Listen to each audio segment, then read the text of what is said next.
Informasi tentang virus corona yang begitu berlimpah bisa jadi malah membingungkan. Maka dari itu, kita memerlukan protokol kesehatan yang alurnya jelas, sederhana, dan mudah dipahami.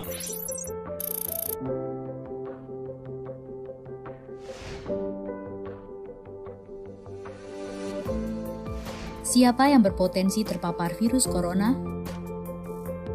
Orang yang memiliki riwayat perjalanan 14 hari yang lalu ke negara dengan transmisi lokal COVID-19 atau merasa pernah kontak dengan pasien terkonfirmasi positif COVID-19. Apa yang perlu dilakukan jika memenuhi dua kondisi tersebut? Bila Anda merasa sehat, maka dianjurkan untuk melakukan karantina diri di rumah selama 14 hari sambil memonitor kondisi tubuh.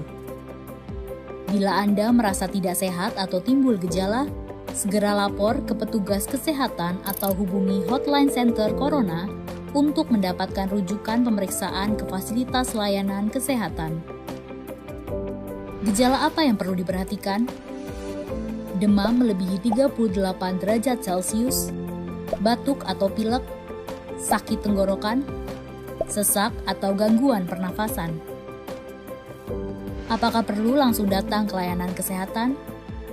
Apabila gejalanya ringan, utamakan menghubungi Hotline Center Corona atau rumah sakit rujukan terdekat untuk mendapatkan informasi mengenai langkah selanjutnya. Sambil mencari informasi, ini yang perlu dilakukan. Tetap hindari keluar dari rumah, istirahat yang cukup, banyak minum air putih dan makan makanan bergizi, mempraktekkan kebiasaan bersih seperti cuci tangan, dan membersihkan area-area yang tersentuh permukaan tangan. Gunakan masker agar percikan dari batuk atau bersin tidak mengenai orang lain, bahkan di dalam rumah sekalipun. Kapan harus mencari bantuan medis tambahan? Bila gejala yang dirasakan cukup parah, misalnya sesak nafas berat, atau apabila Anda dalam klasifikasi kelompok rentan karena berusia lebih dari 60 tahun, memiliki penyakit kronis seperti diabetes, hipertensi, gangguan imun, ada riwayat sakit pernafasan, dan lainnya. Apa yang perlu dilakukan bila gejala berlanjut dan harus ke fasilitas kesehatan? Gunakan masker saat keluar rumah.